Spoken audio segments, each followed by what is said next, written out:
Hello everyone, it's me again, Burntam, DIY TV, panibagong araw at panibagong vlog ulit tayo mga ka-DIY. Sa araw na to, hindi tayo mag-DIY ng mga motor natin at mga 4-wheels natin. Meron tayong gagawin at ipapakita sa inyo kung legit ba yung napanood ko na yung oil filter daw ng Griffin 180 natin ay washable. So, dito na tayo magkakalaman mga ka-DIY. Pero siyempre, bago natin tuloy ang video, shoutout muna natin, Anonymous Vlog, pakisubscribe sa YouTube channel at pakifollow yung Facebook page niya. At sa lahat ng mga supporters at followers natin sa Facebook at sa YouTube channel, maraming salamat sa suporta at patuloy na pagtitiwala sa channel natin mga ka-DIY. At sa mga videos natin, maraming salamat sa panonood at pag-share. At sa patuloy pa na mag-subscribe at mag-follow sa Facebook at sa YouTube channel natin, unahan ko na kayo, maraming salamat. At i-share nyo lang yung mga video natin para magkaroon ng idea yung ibang mga ka-Griffin natin. At syempre, shoutout din natin yung pinaka-main page natin, yung admin natin sa main page, si Boss AI.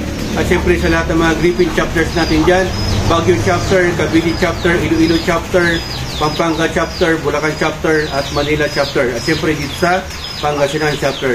So ay mga ka-DIY, dito na tayo magkakalaman kung legit ba na washable yung oil filter natin or disposable. Dito natin malalaman kung anong laman ng loob. Kasi yung ibang filter ng ibang motor or sasakyan, papel yung laman ng loob. So ibig sabihin, pag papel yung laman ng loob ng oil filter mo ay disposable po yon. So meron kasi nagki-claim na isang vlogger na ito daw po ay washable kasi screen type daw po ito. Pero sa akin, bumili na po tayo. Yan. Meron na tayong pamalit. Meron na tayong pinalit mga ka-DIY. Okay?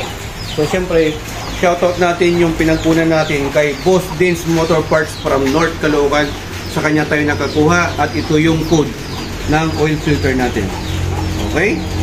So yan mga ka-DIY, dito na tayo magkakalaman. Kasama natin, syempre, shoutout natin Boss Erong Cabrera from San Juan. Long live sa mga skip roll.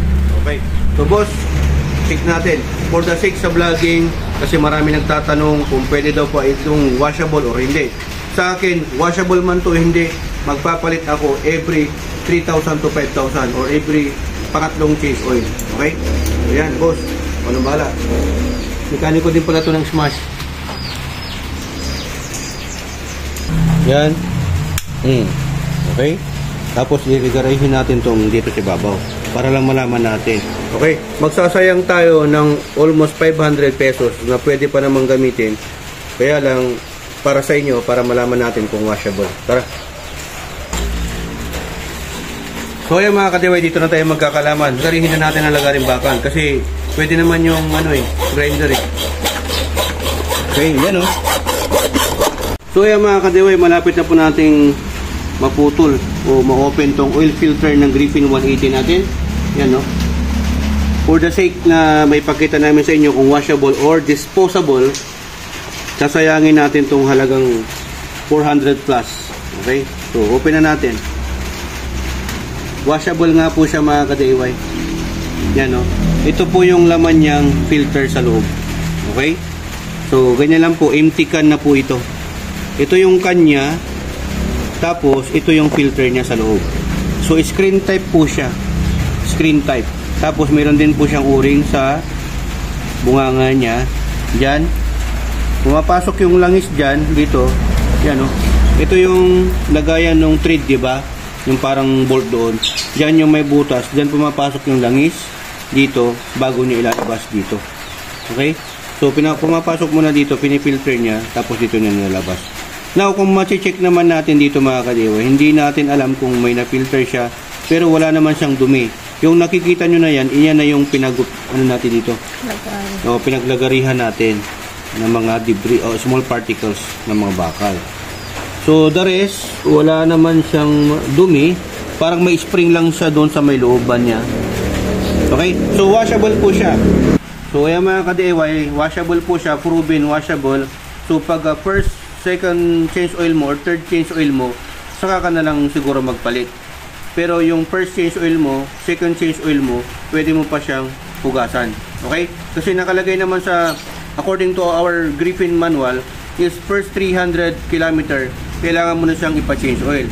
So, pwede mong ipaano sa mekaniko to, papaklas mo, pahugasan mo siya. Tapos, another change oil mo, which is interval 1,000 km, ipahugasan mo uli. Pero yung pangatlong change oil mo, palitan mo na. Okay? Nasa almost 500 lang naman po ito. at ito ay napaka-vital po yung function niya sa loob ng makina ng sasakyan mo, kasi ito po ay oil filter. Sinasala niya yung oil bago umikot doon sa mga metal components or metal parts doon sa head and block mo, para hindi na sumama yung mga small particles, kasi para hindi na siya mag-cause ng sira doon sa makina mo. Kasi siyempre pag sumama yung mga small particles na to, yung maliliit na yan, parang buhangin lang siya na hindi mo makita sa mata. Pag hindi mo ikikis-kis ng ganito sa palad mo, mararamdaman mo yan po ay sasama sa langis at yun ay magkakaroon ng scratch or scar, okay, doon sa loob ng makina mo, sa block, piston, sa camshaft, mga ganon. So napaka-importante ang role ng filter sa loob ng makina or sa makina ng sasakyan. So ito washable, pero para sa akin after 3 change oil magpapalit na ako. Order lang po kayo kay Dins Motor Parts Online Shop. Marami sa kanya nito mga ka-DIY. Mura lang. Sa akin kasi hindi ko nasasabihin yung presyo kasi meron tayong special price. Sa inyo, i-DM or PM nyo lang po siya. Direct message nyo sa kanya, okay? So ayan, sa mga nag-PPM DM sa atin or nag-message sa atin sa Facebook at sa YouTube channel natin. And hoping na nasagot ko yung mga katanungan yung mga ka-DIY. At kung nagustuhan mo itong video, syempre, i-share mo to sa mga tropa natin na naka-gripin para alam nila kung anong function, anong role, at kung anong code ng filter natin at kung gaano kahalaga to para sa loob ng makina natin. Okay? So ayan, hoping na may natutunan naman po kayo sa vlog content natin sa ngayon mga ka-DIY.